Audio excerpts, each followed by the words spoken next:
Yee.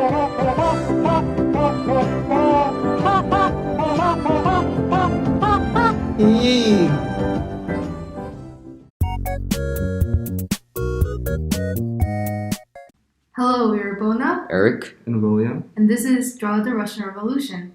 The question you're probably asking yourself is, what exactly is the Russian Revolution? Well, the Russian Revolution of 1917 was a sequence of rebellions against a provisional government, fueled by the notion that they were not suitable for power. It began on March 8, 1917 and ended on January 6, 1918. While only lasting for about a year, the revolution had monumental political influences on a global scale. It continued to spread their influence for decades, even after its end.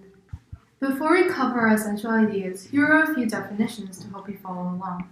Here's our first definition: socialism. Socialism is an economic system where the government is in control of production, distribution, and exchange. The goal of socialism was to distribute wealth equally among all members of society, have the government control it, and have public ownership of public land. Our key figures in this revolution are Lenin and Tsar Nicholas II. Vladimir Lenin was a Russian socialist who was unhappy with the current state of Russia. He wanted to spark a revolution to overthrow the provisional government and give him and his supporters, the Bolsheviks, the power over Russia. Lenin's ideas were inspired by Karl Marx's Marxist ideas. In this revolution, Lenin was seen as the leader of the people. Tsar Nicholas II was the Russian Tsar who ruled until he was overthrown during the February Revolution. Before he was dethroned, Tsar Nicholas II possessed most of the authority to control Russia's economic, political, and social activity. The Bolsheviks are another important figure. They were a revolutionary socialist political party founded by Lenin after he split with the Menshevik faction of the Russian Social Democratic Labor Party. Like Lenin, their leader, they advocated for a socialist government. The Menshevik Party, or the party that the Bolsheviks split from. Unlike the Bolsheviks who wanted the government to be completely socialist, they wanted to work with the bourgeois to create a liberal and capitalist government. The Provisional Government was the organization that took over power after Tsar Nicholas II abdicated his throne. It was led by the representatives of the government, called the Dumas. The Provisional Government was also unfavorable like Tsar Nicholas II, and was detested by the people, which eventually led to it being overthrown. Now that we have a basic idea over the figures and ideas present in Russia of 1917, let us talk about the causes that contributed to the beginning of the revolution. There are a few causes that can be given as an explanation for the uprising. 1. The provisional government was not able to hold up the people's requests and did little to improve the lives of the people. For example, the government continued to wage World War I, a very unpopular decision during that time. The people wanted a government for the people, and the provisional government failed to meet those standards. 2. The war led Russia to fall in a nationwide financial crisis, which led to production to slow down. Russia was not gaining any profits from the war and was losing money at a rapid rate instead. This resulted in staple foods like bread becoming a short supply for the middle class. 3. The people were desperate to stop soldiers from World War I and make peace due to the detrimental effects it had on the country. The soldiers also had grudges against the government for forcing them to fight in a war.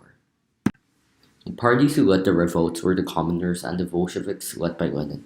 The commoners were mainly composed of peasants, soldiers, and the people of the middle class. Both parties were unsatisfied with their status quo and wanted change.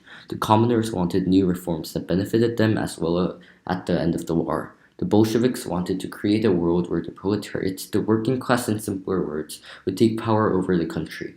With this claim, the Bolsheviks joined hands with the common people to So how revolt did the against the people overthrow the provisional government. government? It was not easy for Lenin and the Bolsheviks to revolt against the government, especially with high police security and under the guarding eyes of the government.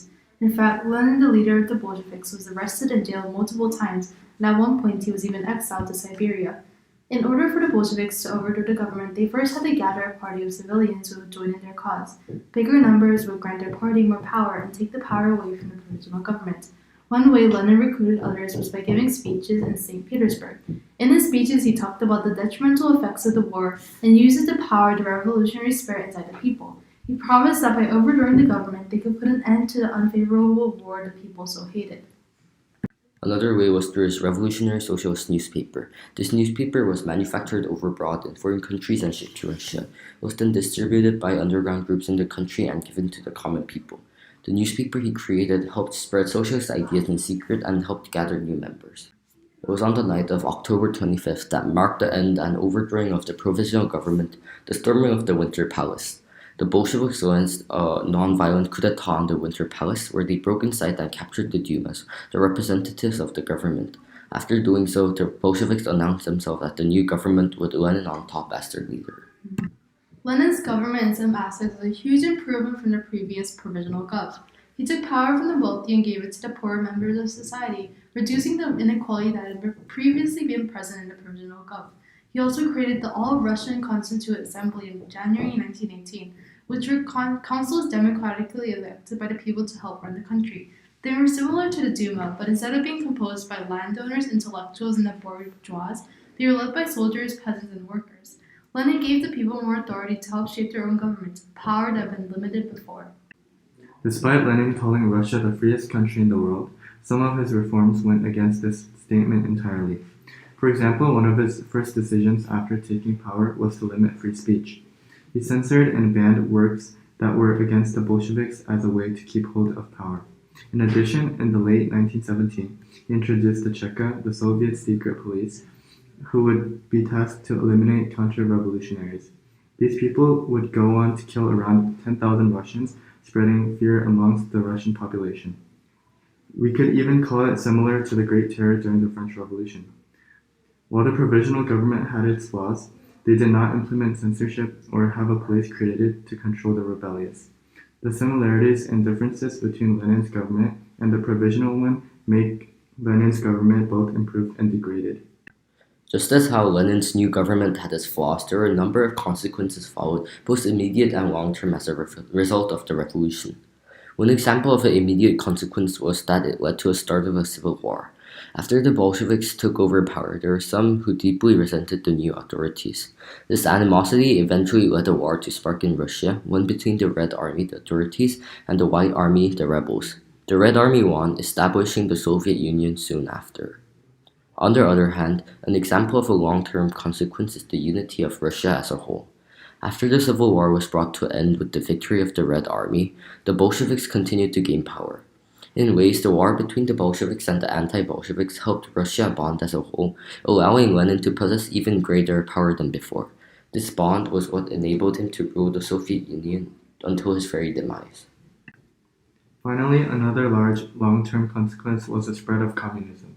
As a result of the Bolsheviks taking over the government, Russia would be a communist country for a long period of time. Russia's communism would also influence the world around it, leading to the Cold War as tension grew with the United States. If not for the revolution, there is a chance that communist nations today, like China, wouldn't have been communist at all. This marks the end of our analysis. Thank you for watching and have a nice day.